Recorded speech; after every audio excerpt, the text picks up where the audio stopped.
En nuestro mundo hay lugares que desafían la lógica y la razón, lugares que, aunque parecen inertes, guardan secretos que pocos han vivido para contar. Hoy te llevaré a un viaje donde el frío de la nieve no será lo único que helará tu sangre. Te adentrarás en una historia que cuestiona todo lo que crees saber sobre la seguridad, el refugio y las criaturas que acechan en la oscuridad. Imagina esto: una familia viaja en auto bajo una tormenta de nieve implacable. El viento aúlla como un lobo hambriento, y la carretera se desvanece bajo un manto blanco. De repente, el auto se avería, dejándolos varados en medio de la nada. La única opción es refugiarse en una pequeña casa abandonada que emerge entre la niebla como un espectro. Pero, ¿qué pasa cuando el refugio se convierte en una trampa? ¿Qué ocurre cuando descubres que no estás solo? En los próximos minutos te sumergirás en una historia que te hará cuestionar cada sombra, cada crujido y cada susurro en la noche. Descubrirás cómo una decisión desesperada puede llevarte a un lugar del que no hay escapatoria. Y lo más importante, te preguntarás: ¿qué harías tú si te encontraras cara a cara con algo que no debería existir? Antes de comenzar, quiero pedirte algo importante.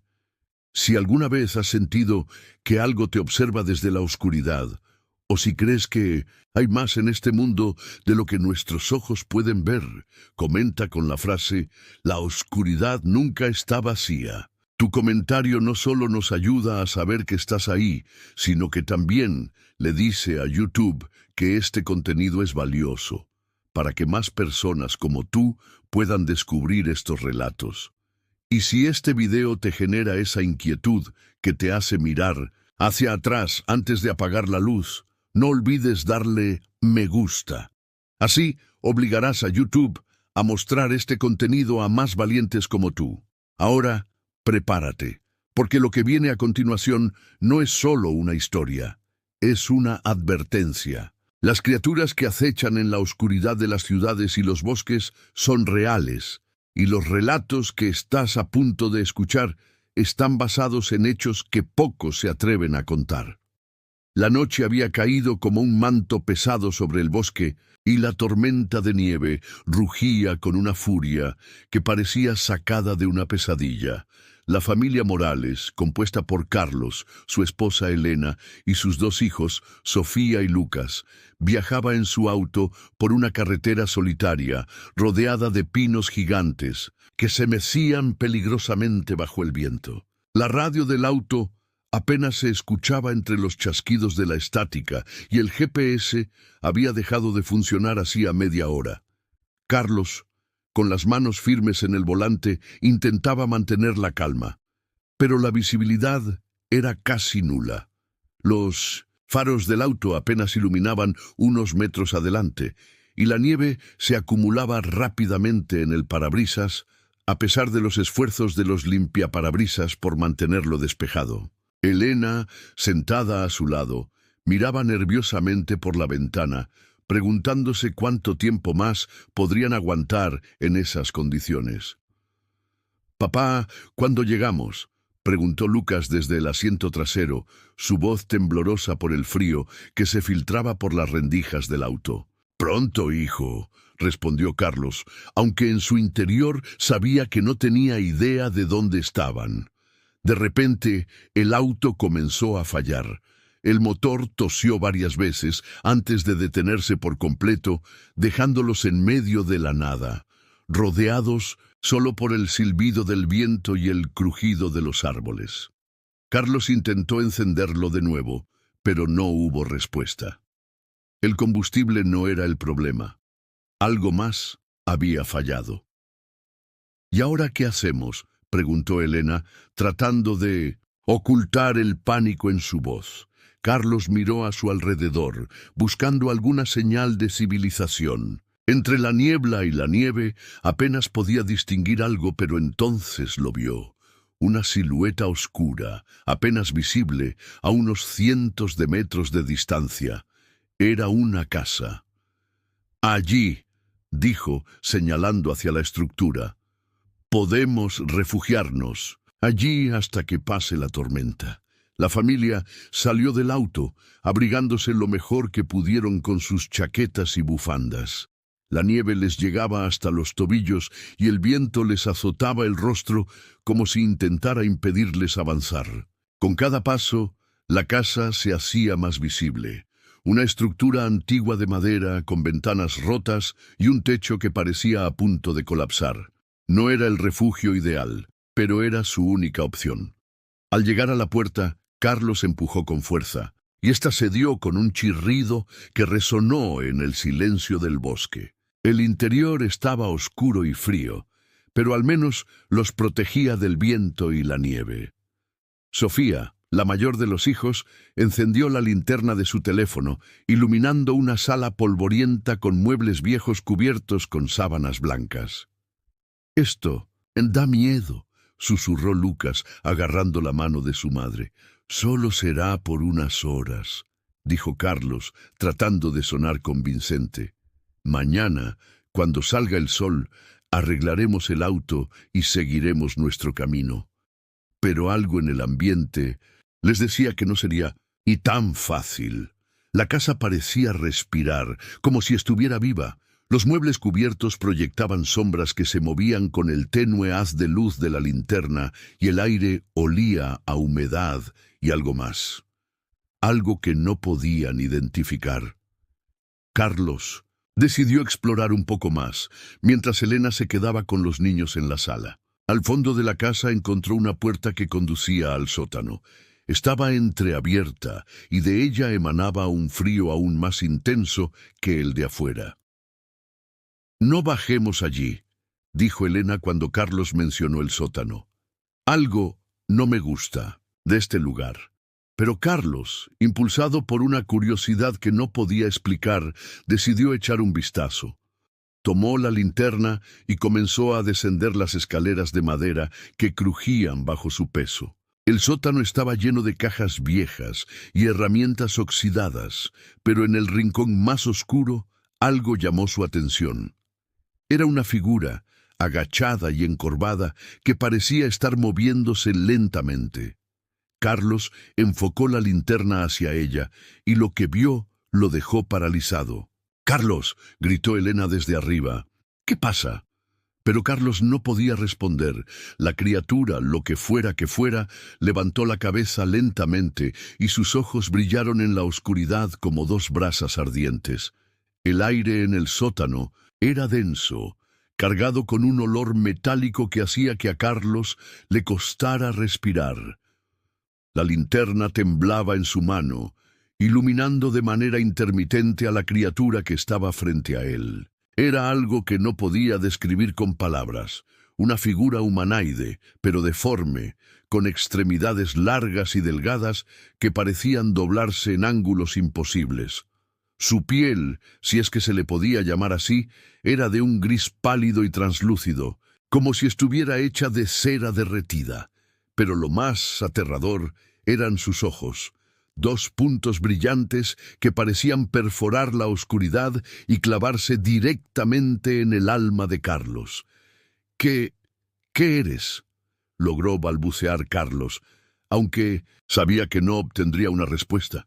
La criatura se movió lentamente, arrastrándose hacia él con un sonido raspante, como si sus extremidades arañaran el suelo de tierra del sótano. Carlos retrocedió, pero tropezó con las escaleras, cayendo de espaldas. La linterna rodó por el suelo, iluminando brevemente el rostro de la criatura, una boca desgarrada, llena de dientes afilados y desiguales, y una expresión que solo podía describirse como hambre. «¡Carlos!», el grito de Elena resonó desde arriba, lleno de pánico. «¡Responde!». Carlos intentó levantarse, pero la criatura estaba ahora demasiado cerca.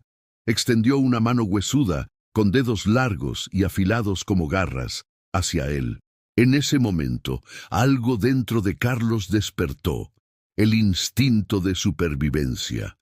Con un movimiento rápido, agarró una herramienta oxidada que estaba en el suelo, un viejo martillo, y lo lanzó hacia la criatura. El objeto golpeó su cabeza con un sonido sordo, pero no pareció afectarla. Sin embargo, la distracción fue suficiente para que Carlos lograra ponerse de pie y correr hacia las escaleras. «Tenemos que salir de aquí», gritó Carlos al llegar a la sala, donde Elena y los niños lo esperaban aterrorizados. «¿Qué pasa? ¿Qué viste?», preguntó Elena, pero Carlos no tuvo tiempo de responder. Un sonido proveniente del sótano los hizo congelarse, un gemido bajo y gutural, seguido de un crujido de huesos. La criatura estaba subiendo. «No, podemos salir. Afuera está la tormenta», dijo Sofía llorando. Carlos miró hacia la puerta principal, luego hacia las ventanas. La tormenta seguía rugiendo, y la nieve se acumulaba cada vez más. No tenían opción. Debían enfrentarse a lo que fuera que estuviera en esa casa.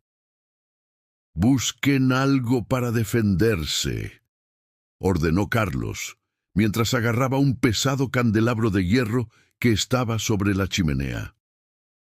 Elena tomó una silla vieja y la sostuvo como un arma, mientras Sofía y Lucas se refugiaron detrás de ella. Los sonidos provenientes del sótano se hacían más fuertes, más cercanos. La criatura estaba llegando. De repente, todo se silenció. El aire pareció espesarse, y la tensión en la sala era palpable. Carlos se acercó lentamente a la puerta del sótano, listo para enfrentar lo que viniera. Pero entonces, algo inesperado sucedió. La criatura no salió. En lugar de eso, comenzaron a escucharse voces, susurros que parecían venir de todas partes a la vez. «¿Escuchan eso?», preguntó Elena con los ojos llenos de terror. Los susurros eran ininteligibles, pero transmitían una sensación de desesperación y dolor. Era como si la casa misma estuviera hablando, contando una historia que nadie quería escuchar. Carlos se acercó a una de las paredes, donde los susurros parecían más fuertes, y notó algo que antes no había visto. Símbolos grabados en la madera, extrañas marcas que parecían brillar débilmente en la oscuridad. «Esto no es solo una casa», murmuró Carlos. «Es una trampa». Carlos se acercó más a la pared, iluminando los símbolos con la linterna. Eran extraños, como una mezcla de runas antiguas y garabatos hechos por una mano temblorosa. Algunos parecían representar figuras humanas, mientras que otros eran formas geométricas que se entrelazaban de manera hipnótica. Pero lo más inquietante era que, al mirarlos fijamente, Carlos sentía que los símbolos se movían, como si estuvieran vivos. «¿Qué es esto?», preguntó Elena, acercándose con cautela. «No lo sé», respondió Carlos, pasando los dedos sobre las marcas, «pero no son normales, parecen rituales». Los susurros en la casa se intensificaron, como si los símbolos hubieran despertado algo. Sofía y Lucas se acurrucaron en un rincón, tapándose los oídos para no escuchar las voces que ahora parecían llenar cada rincón de la casa. «Tenemos que salir de aquí», dijo Elena con una voz que temblaba. «No importa la tormenta, no podemos quedarnos». «No podemos salir», respondió Carlos, con los ojos fijos en los símbolos. «Mira esto». Señaló una serie de marcas que parecían contar una historia. Había figuras humanas siendo arrastradas hacia algo, una especie de portal o abismo, y criaturas que emergían de él. En la parte inferior había una inscripción en un idioma desconocido, pero una palabra se repetía varias veces. «Nitra». «¿Mithra?», leyó Elena en voz baja. «¿Qué significa eso?» «No lo sé», dijo Carlos, «pero creo que es el nombre de la criatura, o tal vez de algo peor». De repente, los susurros cesaron, y un silencio sepulcral llenó la casa. Carlos y Elena se miraron, sintiendo que algo estaba a punto de suceder. Entonces, desde el sótano, se escuchó un golpe fuerte, como si algo hubiera chocado contra la puerta. «Está tratando de salir», gritó Sofía abrazando a su hermano. Carlos agarró el candelabro de hierro con más fuerza, listo para enfrentarse a la criatura. Pero en lugar de eso, la puerta del sótano se abrió lentamente, revelando una oscuridad absoluta. De ella emergió una figura, pero no era la criatura que habían visto antes. Era un hombre, o lo que parecía ser un hombre. Estaba demacrado, con la piel pálida y los ojos hundidos. Llevaba ropas viejas y rasgadas, y su respiración era entrecortada, como si le costara mantenerse en pie. «¿Quién eres?», preguntó Carlos, bajando un poco el candelabro. El hombre los miró con ojos llenos de desesperación y abrió la boca para hablar, pero solo salió un sonido gutural. Luego señaló hacia los símbolos en la pared y luego hacia el sótano, como si tratara de decirles algo. «¿Qué intentas? ¿Decirnos?», preguntó Elena, acercándose un poco. El hombre abrió la boca de nuevo, pero esta vez logró articular una palabra: Nithra. Luego, su cuerpo comenzó a temblar violentamente, y antes de que Carlos o Elena pudieran reaccionar, el hombre se derrumbó en el suelo, convulsionando. Su piel comenzó a desintegrarse, como si estuviera hecha de ceniza, y en cuestión de segundos, no quedó nada de él, excepto un montón de polvo. «¡Dios mío!», gritó Elena retrocediendo. «¿Qué demonios acaba de pasar?». Carlos miró el polvo en el suelo, luego los símbolos en la pared y finalmente el sótano oscuro.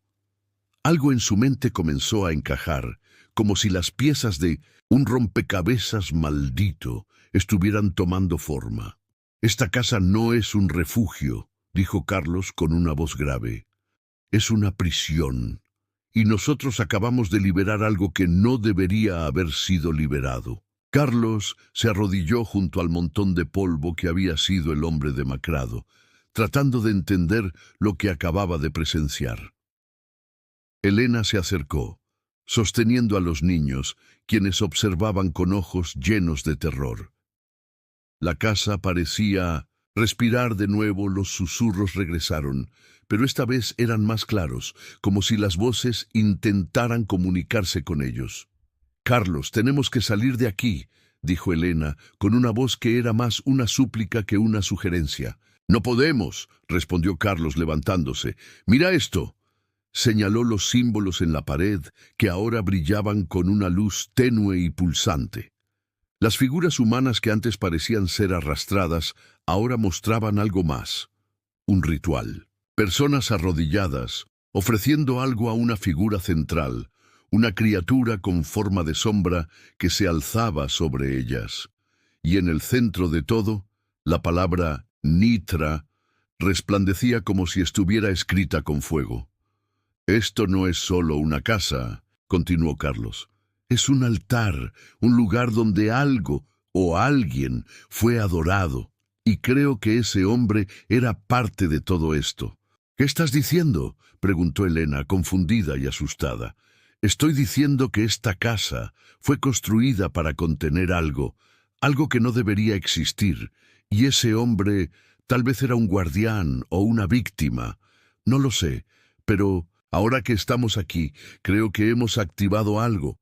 Los susurros se intensificaron, y las paredes comenzaron a vibrar levemente. Sofía señaló hacia el sótano, donde una luz tenue y verdosa comenzaba a filtrarse por la puerta abierta.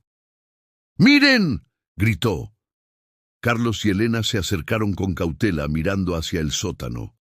La luz provenía de un símbolo grabado en el suelo, similar a los de las paredes, pero mucho más grande y complejo.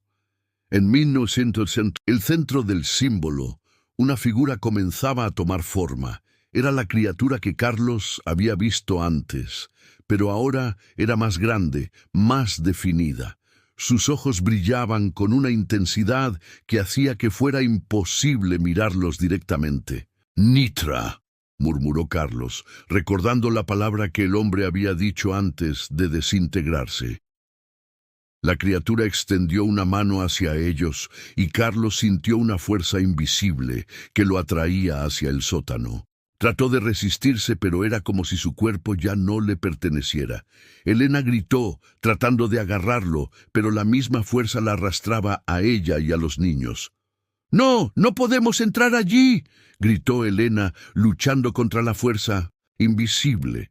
Pero era inútil. Uno por uno, la familia Morales fue arrastrada hacia el sótano, hacia el símbolo brillante y la criatura que los esperaba.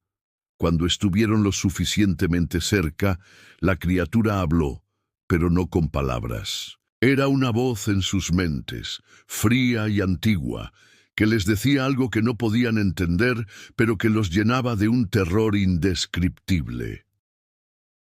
«Bienvenidos», dijo la voz. «Han liberado a Nithra. Ahora serán parte de su legado». La luz verdosa del símbolo en el suelo del sótano se intensificó, envolviendo a la familia Morales en un resplandor que parecía consumir la realidad misma. Carlos, Elena, Sofía y Lucas flotaban en el aire, incapaces de moverse, mientras la criatura Nithra se alzaba frente a ellos. Sus ojos brillaban como brasas, y su presencia emanaba una energía antigua y maligna que hacía que el aire vibrara. «¿Qué quieres de nosotros?», logró preguntar Carlos, aunque cada palabra le costaba un esfuerzo sobrehumano. La voz de Nithra resonó en sus mentes de nuevo, fría y calculadora. «Ustedes son los elegidos, los que liberaron mi prisión. Ahora serán parte de mi legado, como tantos otros antes que ustedes». «¿Legado?», preguntó Elena, luchando por mantener la calma. «¿Qué estás diciendo?». Nithra extendió una mano, y de la nada aparecieron imágenes flotando en el aire, escenas de otras personas, familias enteras que habían llegado a la casa en circunstancias similares. Algunas estaban atrapadas en un bucle eterno de sufrimiento, mientras que otras se habían convertido en criaturas como Nithra, guardianes de su prisión. «Esta casa no es un refugio», continuó Nithra. «Es un vórtice, un lugar donde el velo entre los mundos es más delgado. Fui encerrada aquí hace siglos, pero mi influencia se extiende más allá de estas paredes. Cada persona que entra aquí alimenta mi poder, hasta que un día seré lo suficientemente fuerte para escapar». «No vamos a ayudarte», gritó Sofía, con lágrimas en los ojos. Nithra se rió, un sonido que resonó como el crujir de huesos viejos. «No tienen elección. Ustedes ya son parte de mí».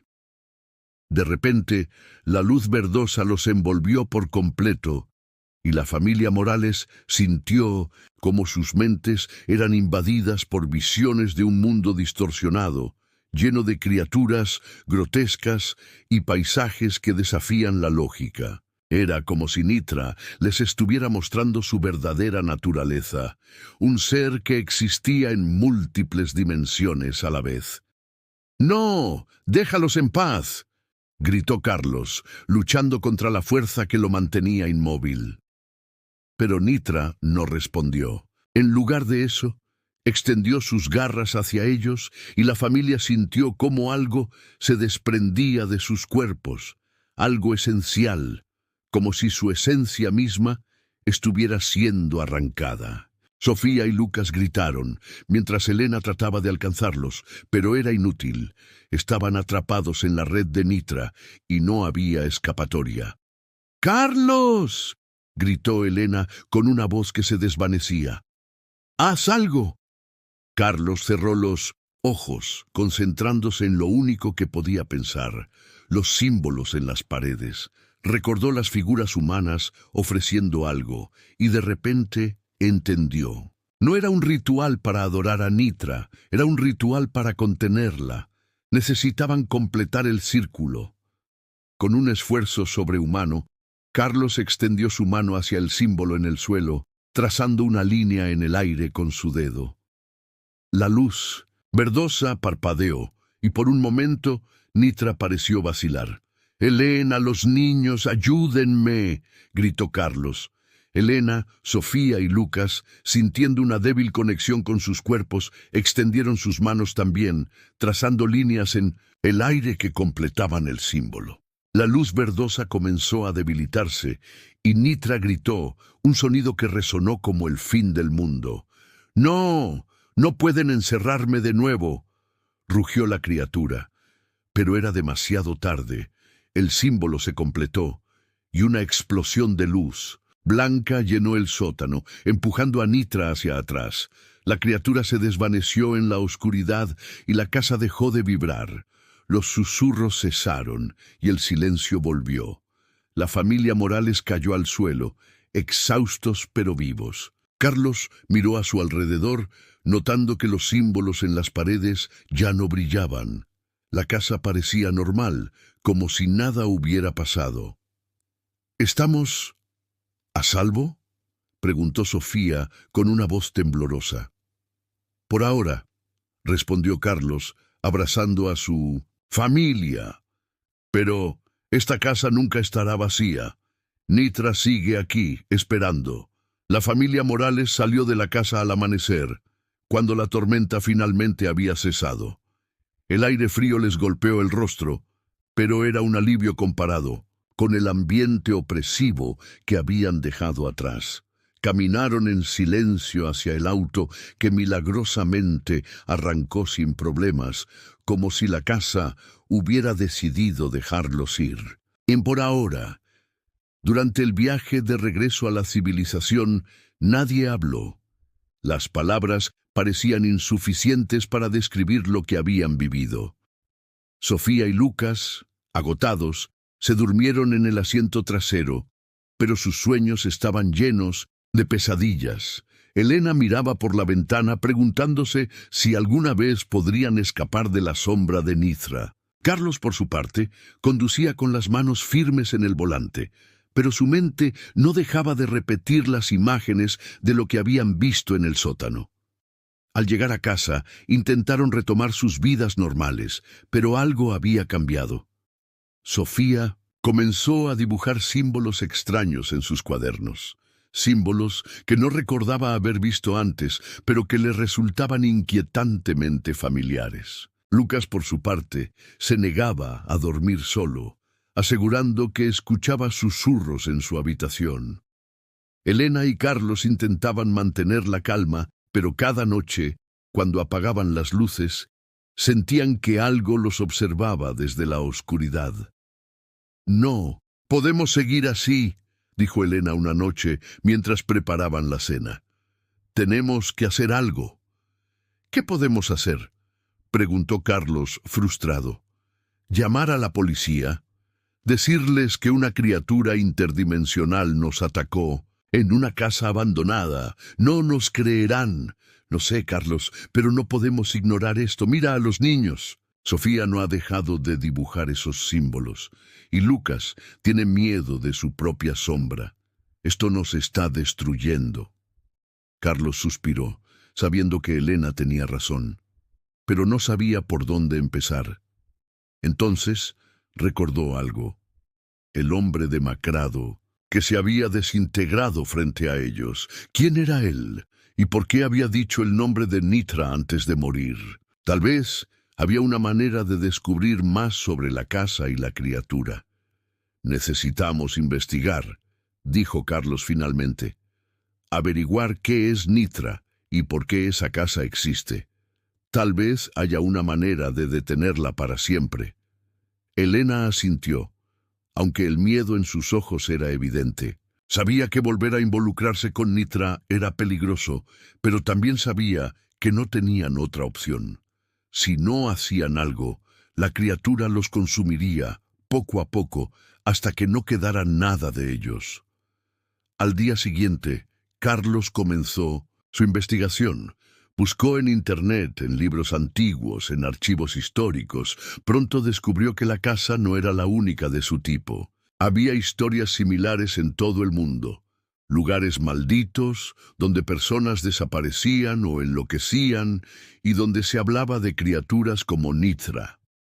Algunas leyendas decían que estas criaturas eran antiguos dioses, encerrados por civilizaciones pasadas para proteger al mundo. Otras que eran demonios, entidades que se alimentaban del miedo y la desesperación. Pero lo más inquietante fue lo que encontró sobre el nombre Nithra. En un libro antiguo de ocultismo, descubrió que Nithra no era una sola entidad, sino una fuerza que existía en múltiples dimensiones. Era como un parásito que se adhería a lugares donde el velo entre los mundos era débil y usaba a las personas para fortalecerse. Y lo peor de todo, una vez que alguien entraba en contacto con Nithra, nunca podía escapar completamente.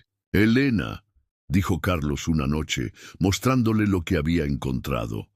«Esto es más grande de lo que pensábamos. Nithra no está solo en esa casa, está en todas partes». Elena miró las páginas del libro, sintiendo cómo el miedo se apoderaba de ella de nuevo, pero también sintió algo más, determinación. No podían dejar que Nithra ganara. Tenían que proteger a sus hijos y a cualquier otra persona que pudiera caer en su trampa. «Entonces, ¿qué hacemos?», preguntó Elena. «Tenemos que volver», respondió Carlos. «Tenemos que enfrentarnos a Nithra en su propio terreno y encontrar una manera de detenerla para siempre». La familia Morales sabía que no podía escapar de Nithra. La criatura los había marcado y su influencia se extendía como una sombra sobre sus vidas. Pero también sabían que no podían quedarse de brazos cruzados. Con determinación comenzaron a planear su regreso a la casa abandonada, esta vez no como víctimas, sino como cazadores. Sabían que el camino sería peligroso, que Nithra no los dejaría ir fácilmente, pero también sabían que tenían una ventaja.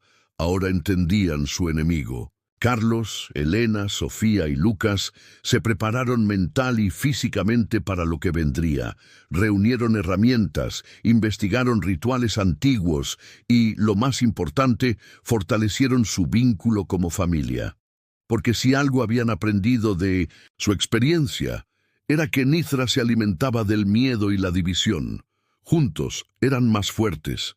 El día que regresaron a la casa, el cielo estaba nublado y el viento soplaba con una intensidad inquietante.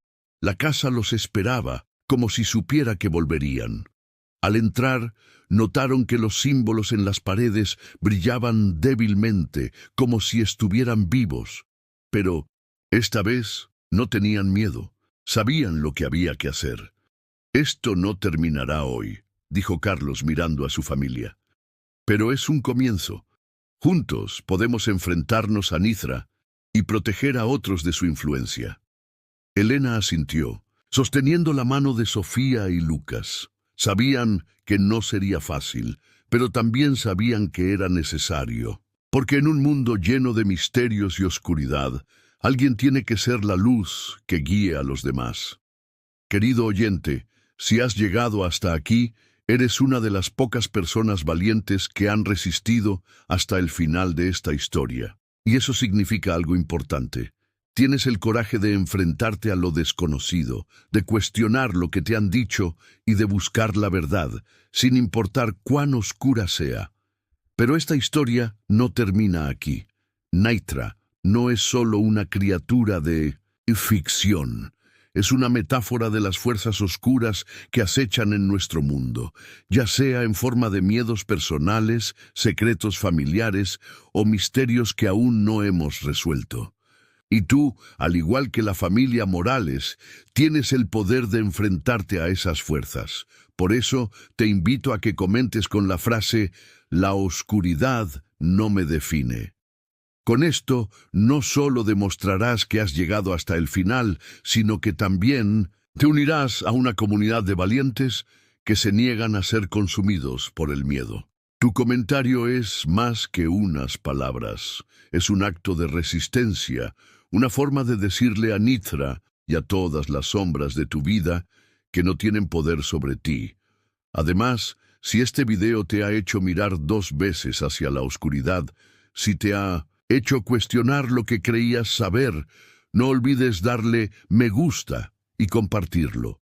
Al hacerlo, estás ayudando a que más personas descubran estas historias y se unan a la lucha contra lo desconocido. Recuerda, cada like y cada compartir es un paso más para iluminar las sombras, y si aún no lo has hecho, suscríbete al canal. Porque aquí, en este espacio, exploramos juntos los misterios que otros prefieren ignorar. Juntos, somos más fuertes que cualquier criatura, cualquier secreto, cualquier oscuridad.